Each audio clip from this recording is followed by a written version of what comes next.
Hello and नमस्कार। मैं Neeraj Kumar. Quantum deep learning के ट्यूटोरियल के इस पार्ट में मैं आपको क्वांटम सीएनएन के आर्किटेक्चर डिज़ाइनिंग के बारे में बताऊंगा। मतलब आप कैसे क्वांटम सीएनएन के लिए कोड लिख सकते हैं, कैसे एक आर्किटेक्चर डिज़ाइन कर सकते हैं। तो इस पार्ट में मैं आपको सिर्फ आर्किटेक्चर डिज़ाइन करना बताऊंगा। क्वांटम सीएनएन को समझने के लिए आपको बहुत सारी चीज़ों का पहले से नॉलेज होना चाहिए, जैसे क्यूबिट सिस्टम क्या होता है, क्वांटम फिलॉसफी क्या होता है, क्वांटम सर्किट कैसे काम करता है, एक basic quantum deep learning architecture हम कैसे डेवलप करते हैं। क्योंकि क्वांटम सीएनएन जो है वो नेक्स्ट पार्ट है। अगर आप एक basic quantum deep learning architecture design करना जान गए तो क्वांटम सीएनएन समझने में बहुत आसानी होगा। हम इसके पहले लेक्चर में ये सारा डिस्कस कर चुके हैं।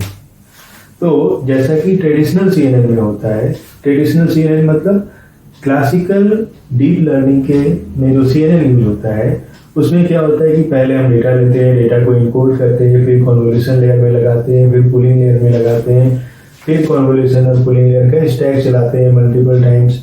उसके बाद हम कुछ डेंस लेयर लगाते हैं, फिर आउटपुट जनरेट करते हैं। तो ये ट्रेडिशनल आर्किटेक्चर है। तो सेम आर्किटेक्चर हम यहाँ भी फॉलो कर रहे हैं, मतलब कुछ बहुत ज़्यादा चेंज नहीं किए। बस डिफरेंस ये है कि ये सारा system quantum deep learning architecture में कैसे बनेगा वो समझना इम्पोर्टेंट है। तो सबसे पहले जब हम डेटा को लेते हैं तो डेटा को इनकोड करते हैं। डेटा इनकोडिंग कैसे होता है ये हम ऑलरेडी पहले लेक्चर में बता चुके हैं, इसके जस्ट पहले के लेक्चर में बता चुके हैं। डेटा इनकोडिंग को जानना बहुत ज़रूरी है, अदरवाइज आप ये नहीं जान पाएंगे कि जो डेटा आप एक्सटर्नल डेटा आप जो इनपुट के रूप में लेते हैं वो क्वांटम इनकोडिंग के बाद क्यूबिट के फॉर्मेट में कैसे कन्वर्ट होता है। उसके बाद हम कन्वोल्यूशन और पुलिंग लेयर लगाते हैं। तो क्वांटम सीएनएन के लिए जो नया चीज हो रहा है वो कन्वोल्यूशन लेयर और पुलिंग लेयर हो रहा है। अगर आपको कन्वोल्यूशन लेयर और पुलिंग लेयर के बारे में और भी जानकारी जानना है, और भी जानकारी लेनी है, तो हम पहले ही क्लासिकल डीप लर्निंग आर्किटेक्चर में सीएनएन के बारे में काफ़ी सारे वीडियो लेक्चर्स बना चुके हैं जो आप प्लेलिस्ट में जाकर देख सकते हैं। हम यहाँ पर सिर्फ क्वांटम सीएनएन के बारे में, क्वांटम कन्वोल्यूशन लेयर और क्वांटम पुलिंग लेयर के बारे में बात करेंगे। जैसा कि नाम से पता चलता है कि कन्वोल्यूशन लेयर में जब हम क्लासिकल डीप लर्निंग में यूज करते हैं तो हम कर्नल लेते हैं, उसका साइज कभी 2 रखते हैं, कभी 3 रखते हैं, कभी 4 रखते हैं, मतलब जैसे डिपेंड करता है रखते हैं। अब हमारे पास यहाँ पर क्या है कि 4 क्यूबिट सिस्टम है, तो हम चाहे तो कर्नल 2 भी रख सकते हैं और 3 भी रख सकते हैं। 4 थोड़ा सा अच्छा काम नहीं करेगा। तो जब हम डेटा को सबसे पहले क्या करते हैं, डेटा को एक्सटर्नल डेटा लेते हैं, उनको इनकोडिंग लेयर में डालते हैं।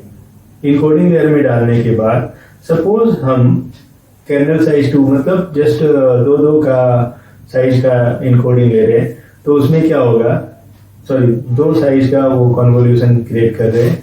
तो इसमें क्या होगा कि हम x1 और x2 क्यूबिट के वैल्यूज को सेलेक्ट करते हैं जो एम्बेडिंग के सॉरी इनकोडिंग के बाद आता है। तो हम पहले x2 को -π/2 से रोटेट करते हैं, फिर इंटेंगलमेंट लगाते हैं। इसके लिए हम लोग सी नोट गेट यूज करते हैं, ये ऑलरेडी आपको पता है।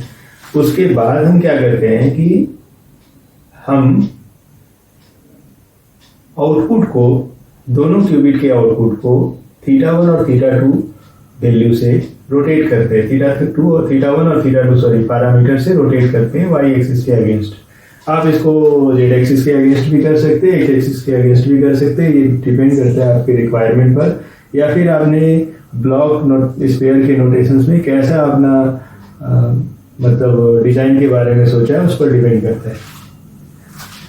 फिर यहाँ पर एक रिवर्स इंटेंगलमेंट करते हैं। तो यहाँ पर सी नोट गेट जब लगाते हैं, यहाँ पर जब हमने लगाया तो इसको कंट्रोल यूनिट और इसको टारगेट क्यूबिट बना, कंट्रोल क्यूबिट और टारगेट क्यूबिट। यहाँ पर क्या है, रिवर्स में इसको कंट्रोल क्यूबिट मान रहे हैं, इसको टारगेट क्यूबिट मान रहे हैं और सी नोट कंप्यूट कर रहे हैं। तो जो टारगेट है उसके लिए कंप्यूटेड जो वैल्यू होता है उसको अगेन रोटेट करते हैं y एक्सिस के थ्रू एंगल, और उसको θ3 एंगल से रोटेट करते हैं।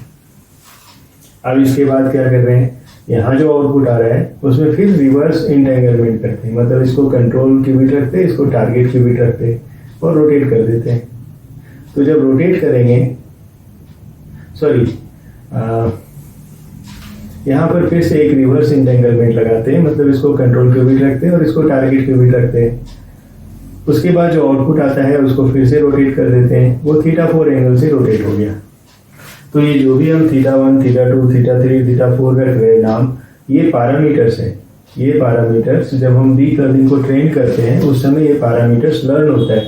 जैसे कि आपका ट्रेडिशनल डीप लर्निंग आर्किटेक्चर में क्या होता है कि न्यूरॉन के वेट को आप लर्न करते हैं, यहाँ पर ये पैरामीटर्स लर्न होता है। अब आप सोच रहे होंगे कि क्या अगर हम कर्नल 2 लेंगे तो बाकी सबका कुछ नहीं करेंगे? नहीं, ऐसा नहीं है, आप बाकी के लिए भी कर सकते हैं। तो यहाँ पर चूंकि डिज़ाइन काफ़ी कॉम्प्लेक्स हो जाता, तो हमने इसको यहाँ बना के दिखाया कि आप ये 2 को ऐसे ले सकते हैं, मतलब ये जो 2 है 3 और 4, उसका कोई इस तरह से कन्वोल्यूशंस में अप्लाई कर सकते हैं। तो इसमें क्या हो गया कि आप पहले 4 को ले लिए, उसको -π/2 से रोटेट कर दिए, उसके बाद फिर क्या किए कि इंटेंगलमेंट किए, इसको कंट्रोल रखे, इसको टारगेट रखे, फिर सभी को रोटेट किए θ5 और θ6 एंगल से y एक्सिस के अगेंस्ट। उसके बाद फिर आपने रिवर्स इंटेंगलमेंट किया, ये कंट्रोल क्यूबिट, ये टारगेट क्यूबिट, यहाँ जो वैल्यू आया उसको आपने फिर से y एक्सिस के अगेंस्ट में θ7 एंगल से रोटेट किया। उसके बाद फिर जो वैल्यू आया उसको हमने उसके बेसिस पर इसको कंट्रोल और इसको टारगेट क्यूबिट रख के फिर से हमने इंटेंगलमेंट निकाला और इंटेंगलमेंट वैल्यू को रोटेट किया θ8 एंगल से। अब हो गया कि ये दोनों कॉम्बिनेशन, ये कॉम्बिनेशन हो गया। उसके बाद इसी तरह से हम ये कॉम्बिनेशंस भी ट्राई कर सकते हैं। तो आगे हम यहीं पर वो कॉम्बिनेशंस भी ट्राई कर सकते हैं। तो फिर इसके बाद ये सब का जो वैल्यू आएगा, जो फाइनल वैल्यू आएगा, उसको हम आगे पास कर देंगे। तो वो हमारा कर्नल के थ्रू जो वैल्यू फिल्टर होके आ रहा है। तो ये हो गया कन्वोल्यूशन लेयर। अब ये है कि कन्वोल्यूशन लेयर क्या सिर्फ 2 का नहीं हो सकता, 3 का भी हो सकता है। तो वहां पर हम क्या कर सकते हैं कि ये ले सकते हैं, यहाँ से यहाँ तक ले सकते हैं, या फिर अगर हमारा सर्किट ऐसा है तो ऐसे ले सकते हैं। तो ऐसे करके 2 फिल्टर जनरेट कर सकते हैं और ये दोनों फिल्टर का जो आउटपुट होगा उसको हम कूलिंग लेयर में डाल सकते हैं। जैसे कि हमने देखा अभी, मैं एक लेटेस्ट पेपर पढ़ रहा था इसी बारे में। उन्होंने मल्टी क्लास क्लासीफायर बनाया by using quantum convolutional neural network. Means वो थोड़ा सा क्वांटम और क्लासिकल लर्निंग को मिक्स कर दिया है। ये फ्रंटियर फिजिक्स में पब्लिश हुआ है, मैं इसका रेफरेंस डाल दूंगा। तो इसमें मैंने देखा कि जो ऑथर्स है वो मल्टीपल तरह के, मतलब कन्वोल्यूशंस को अचीव करने के लिए मल्टीपल टाइप्स का वो क्यूबिट इंटेंगलमेंट यूज करते हैं, 4 का यूज करते हैं, 3 का यूज करते हैं, 2 क्यूबिट इंटेंगलमेंट यूज करते हैं। तो ये डिफरेंट इंटेंगलमेंट के बारे में इस पेपर में लिखा हुआ है। तो वैसे ही आप भी चाहे तो डिफरेंट आर्किटेक्चर्स बना सकते हैं। फिर मैं ये लिंक भी आपको शेयर कर दूंगा। यहाँ पर दिया हुआ है कि कन्वोल्यूशंस में डिज़ाइन करने के लिए मतलब इनफाइनाइट नंबर ऑफ वेज हो सकता है। एक्चुअल में क्या है कि जो traditional classical deep learning model की जगह पर जो यहाँ पर हम लोग रोटेशन और इंटेंगलमेंट, सुपरपोजिशन ये सब करते हैं, उसके कारण हमारे पास बहुत सारे ऑप्शंस हो जाते हैं सर्किट को डिज़ाइन करने के लिए। तो यहाँ पर आप देख रहे होंगे, मैं ये लिंक भी शेयर कर दूंगा कि कितने डिफरेंट तरीके से सेम कन्वोल्यूशंस को जनरेट किया जा सकता है। So this is not the only way to generate, this is one way to generate. हम अगर चाहेंगे कि सिर्फ इतना हो तो इतना से भी कन्वोल्यूशन जनरेट कर सकते हैं, जैसे कि इसके एक आर्किटेक्चर में दिया है, ये देखिए। तो मेन जो फंडा है वो कन्वोल्यूशन लेयर का कि डेटा जो हाई वॉल्यूम में आ रहा है उसको कर्नल से पास करके उसका डेटा को थोड़ा सा कम किया जाए, और जो इंटरफेस है, जो मतलब ओवरलैपिंग एरिया है, ओवरलैप्स है, उसको स्टडी किया जाए, उसका इफेक्ट को स्टडी किया जाए। तो इसी तरह जो हम यहाँ कैजुअल साइज 2, 3 लेते हैं, तो क्यूबिक इंटेंगलमेंट का साइज को कम और ज़्यादा करके हम ये ओवरलैपिंग का जो फीचर्स को जो हम गेन कर रहे हैं उसको और अच्छे से गेन कर सकते हैं। तो ये था हमारा कॉन्वोल्यूशन लेयर। अब नेक्स्ट लेयर जो आता है वो है पूलिंग लेयर। पूलिंग लेयर में क्या करते हैं, डेटा को और छोटा करते हैं। हम क्या करते हैं कि मैक्स पूलिंग लगा देते हैं, तो जो सबसे ज़्यादा वैल्यू होता है उसको सिर्फ ले लेते हैं और बाकी छोड़ देते हैं। तो वो डेटा जो है थोड़ा टॉपिकल इन्फॉर्मेशन बताता है। उसी तरह क्या करते हैं, जो क्लासिकल डीप लर्निंग आर्किटेक्चर होता है उसके CNN में पूलिंग लेयर में हम एवरेज डेटा को ले लेते हैं। तो एवरेज डेटा क्या करता है कि वो मतलब सारा का एवरेज इंफॉर्मेशन को बताता है, मतलब जो रेयर होता है उसको भी बताता है, वो भी उसमें इंक्लूड हो जाता है। मीन पूलिंग लेते हैं, वो सिर्फ रेयर को बताता है। तो इसी तरह से हम डिफरेंट आर्किटेक्चर्स डिजाइन करते हैं। अब यहां पर पूलिंग कैसे होता है, तो आप देखिए यहां भी हमने जो पूलिंग के लिए मतलब जस्ट 2 को कंसीडर किया है, जिससे कि समझाने में थोड़ा आसानी हो जाए। तो यहाँ पर हम क्या कर रहे हैं कि x1 और x2 का जो वैल्यू पास हो रहा है सेम कन्वोल्यूशन लेयर की तरह -π/2 से रोटेट करते हैं। रोटेट करने के बाद हम इसमें इंटेंगलमेंट लगाते हैं C0 गेट यूज करके। ये कंट्रोल होता है, ये टारगेट है। तो जो टारगेट का वैल्यू आया उसको रोटेट करते हैं θ1 एंगल से। फिर जो कंट्रोल का जो डेटा जा रहा है, यहाँ पर कोई वैल्यू चेंज नहीं होता है कंट्रोल पर, सिर्फ टारगेट पर चेंज होता है। तो जो वैल्यू जा रहा है उसको फिर θ2 एंगल से रोटेट करते हैं। फिर एक रिवर्स इंटेंगलमेंट करते हैं, ठीक है। तो जब रिवर्स इंटेंगलमेंट करते हैं तो इसको कंट्रोल बना देते हैं, इसको टारगेट बना देते हैं। फिर जो डेटा आ रहा है उसको θ3 एंगल से रोटेट करते हैं। उसके बाद हम सिर्फ इसको कंसीडर करते हैं और इसको छोड़ देते हैं। तो ये हमारा एक पुलिंग हो गया, मतलब 2 इनपुट लिए और 1 इनपुट आ रहा है। तो ये एक तरह का पुलिंग ऑपरेशन हो गया। इवन पुलिंग लेयर को भी बनाने के लिए आप और भी बहुत सारा इंटेंगलमेंट, सुपरपोजिशन और भी बहुत सारे गेट्स, रोटेशन गेट्स को यूज करके कुछ और अच्छा कॉम्बिनेशन बना सकते हैं। जैसे जनरल सर्किट में होता है max pulling, mean pulling, average pulling, तो इस तरह का केस यहाँ भी जनरेट कर सकते हैं। यहाँ पर क्या है कि सिर्फ एक चीज का डेटा ले रहा है जो इंटेंगलमेंट के थ्रू आप लेके आ रहे हैं। तो ये हो गया आपका पुलिंग लेयर। तो इस तरह से आपका कॉन्वोल्यूशन लेयर और पुलिंग लेयर का ब्लॉक बन गया। अब कॉन्वोल्यूशन और लेयर और पुलिंग लेयर के ब्लॉक को आप आगे बढ़ाते चले जाइए।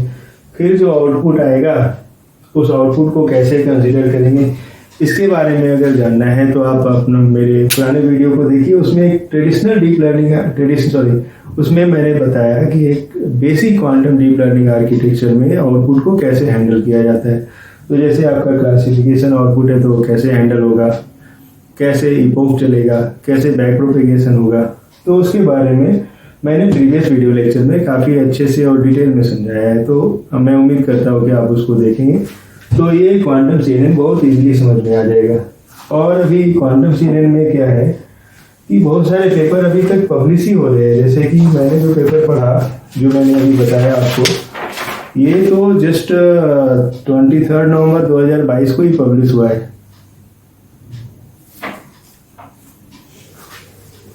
तो और भी बहुत सारे डिफरेंट आर्किटेक्चर आ रहे हैं। यहाँ पर आपके पास ओपन स्पेस है डिजाइन करने का, आप सोचिए। और भी बहुत सारे गेट्स भी इन्वेंट हो रहे हैं क्वांटम आर्किटेक्चर के लिए, तो आप उस गेट्स को चेंज कर सकते हैं।